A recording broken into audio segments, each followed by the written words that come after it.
offensive.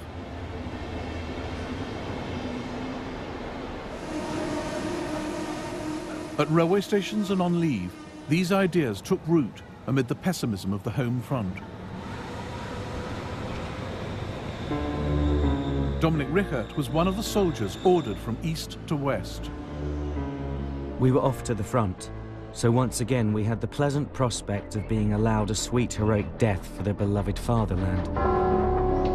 We went through East Prussia, West Prussia, Brandenburg. Train after train crammed full of soldiers and war supplies rolled over from Russia to the west. Farm workers were in the fields. We waved. Almost all of them made the sign of having your throat cut. Since 1917, letters from home to Germany's soldiers carried an increasingly defeatist message. Beloved Fritz, hard work never seems to lessen. We would all do it ever so willingly if only this cursed war would end. Tomorrow it will be 2 years since our beloved brother was killed, and what a number has fallen in those years. In this small area we can count 33, and yet there is no end. The Central Powers' censorship of letters revealed the extent to which dangerous pacifist ideas were infiltrating society. An understandable yearning for one's home, family, job can be detrimental to the soldier's resolution. The heavier these burdens weigh down on the spirit of the army, the more the army needs to rely on a strong foundation of belief. Ludendorff used propaganda to boost the nation's morale. By now, his authority had spread into all aspects of life, military and civilian. In July 1917, he launched a patriotic instruction program to restore the army's faith in nation and cause. One of the propagandists was Major Walter Nicolai. A German victory is necessary and possible. It is the only means of reaching a peace which is appropriate to its sacrifices. We must eradicate all doubt in a German victory. Film became a key propaganda tool. A massive new studio, UFA, secretly funded by the military, made films to encourage the war effort.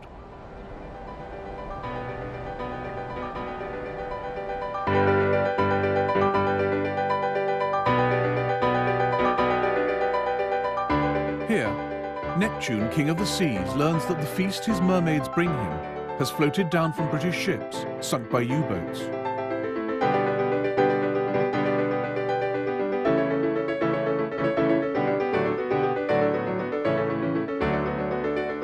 He goes to Berlin to urge the public to keep buying war bonds.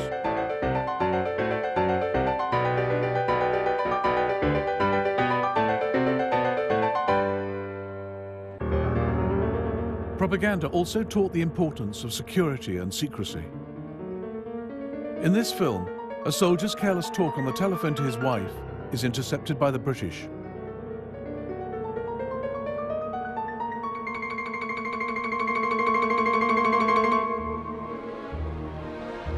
Ludendorff enlisted German women to spy on their fellow citizens and root out defeatism.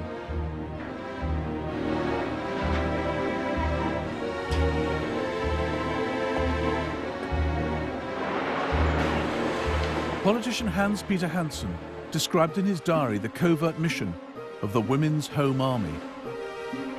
These women are given special instruction in espionage. They're to pay attention to conversations everywhere. They're to post themselves in front of food shops to prevent complaints. If they hear people making improper utterances, they are to demand their identity immediately and turn them over to the state attorney.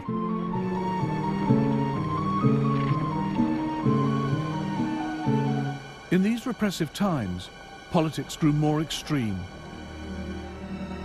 In July 1917, the German parliament, the Reichstag, passed a resolution calling for a negotiated peace with the Allies. But Hindenburg and Ludendorff welcomed the formation of the Fatherland Party to reunite the nation. Financed by industry and the army, and backed by the right, it launched savage propaganda attacks against all anti-war factions. But the party only fueled Germany's slide into dissent and division. All outward distinctions of class and rank have to be avoided. The many who have grown rich through war are detested. Finer distinctions are not always made, and anyone wearing a fur mantle or well-made boots is suspected of being a war profiteer. Hindenburg and Ludendorff were running Germany as a military dictatorship. They had marginalized the Kaiser. The Kaiser is more and more the shadow of a king, and people talk openly of his abdication as a possibility very much desired.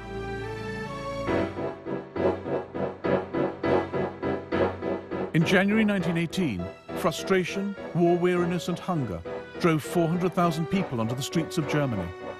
Enough with the murder at the front! Down with the war! We don't want to starve any longer! This war will only end when Kaiser Wilhelm has to queue up for potatoes. We're all croaking with hunger! There has been a heavy battle between strikers and police at Moabit. A policeman has been shot. The strike is spreading. In North Berlin, streetcars were stopped, overturned, and used as barricades.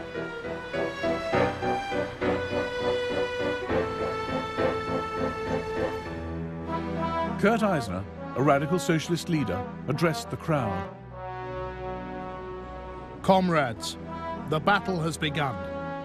For 3.5 years you have swallowed shameful lies and become accomplices to the terrible slaughter. If you give in now, the oppression will start all over again, and you will be sent to die in the name of the economic and military interests of a few. If you stand firm now, we will be victorious.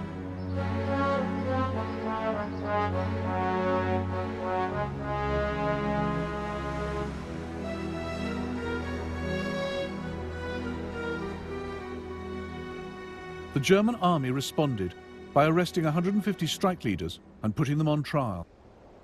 We are now entirely at the mercy of the military courts of justice.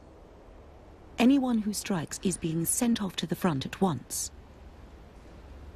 In the darkest days of serfdom, men could not have been more in a state of slavery than we are in these days of militarism. Over 3,000 strikers were sent to the front. It was a foolhardy decision, only likely to spread radical and pacifist ideas into the army.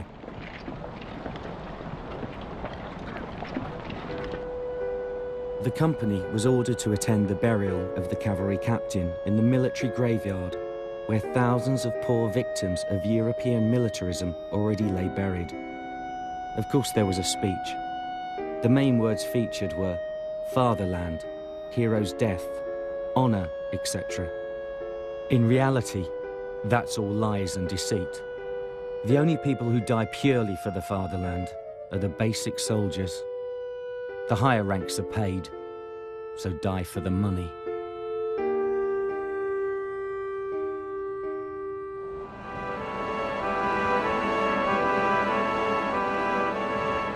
By March 1918, Germany's ally Austria-Hungary faced bankruptcy and famine.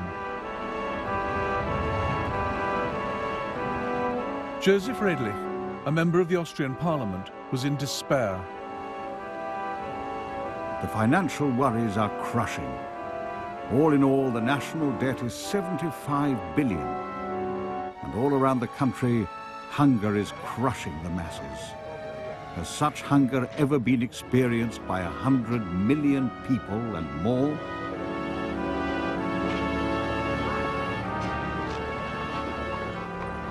Emperor Franz Joseph had died in 1916.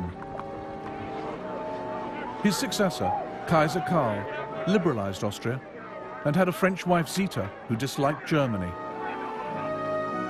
In 1917, he opened secret peace negotiations with France. The Germans felt betrayed. Then Austria started to waver in the one area where Germany was relying on her to hold firm: the Italian front. In November 1917, Austria-Hungary had beaten Italy at the Battle of Caporetto, capturing rich farmlands and thousands of prisoners. But the troops soon slaughtered the animals and emptied the granaries.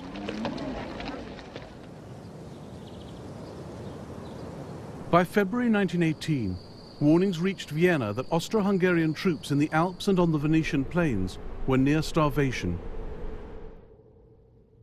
The troops are no longer moved by incessant empty phrases that the hinterland is starving or that one must hold out.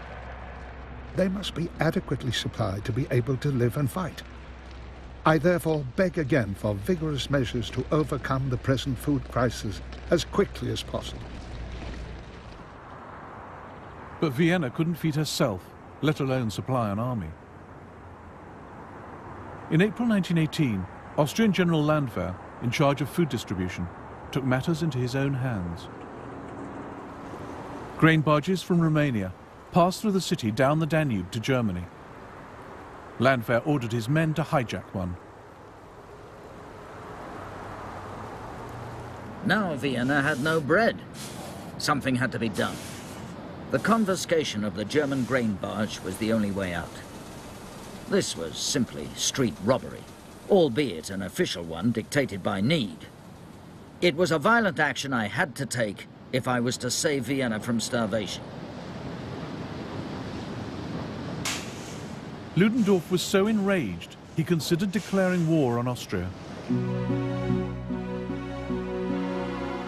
And trouble was brewing with Germany's other main ally, Ottoman Turkey. Germany needed Turkey to hold the line against the British advance into the Middle East.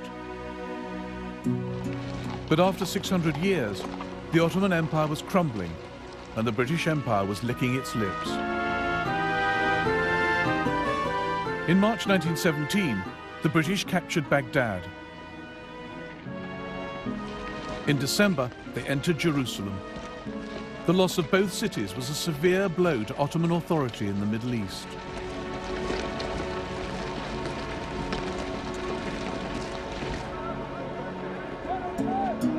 The words, "Jerusalem has fallen," spread like news of a death in the family. Jerusalem was in the hands of the English. How heroically the last Turks fought.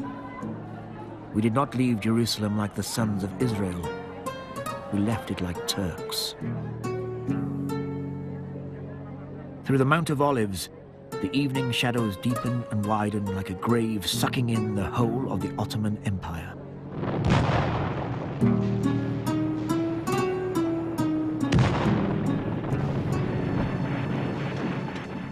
We now had to prepare our tears for Beirut, Damascus, and Aleppo. Now we thought only of Anatolia and Istanbul. Goodbye to the empire and all its dreams and fancies.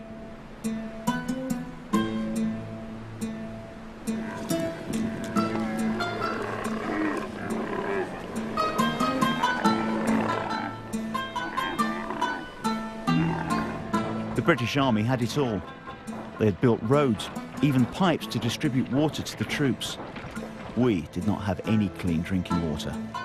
A flask full of clean water was sold for a gold coin on the Turkish side.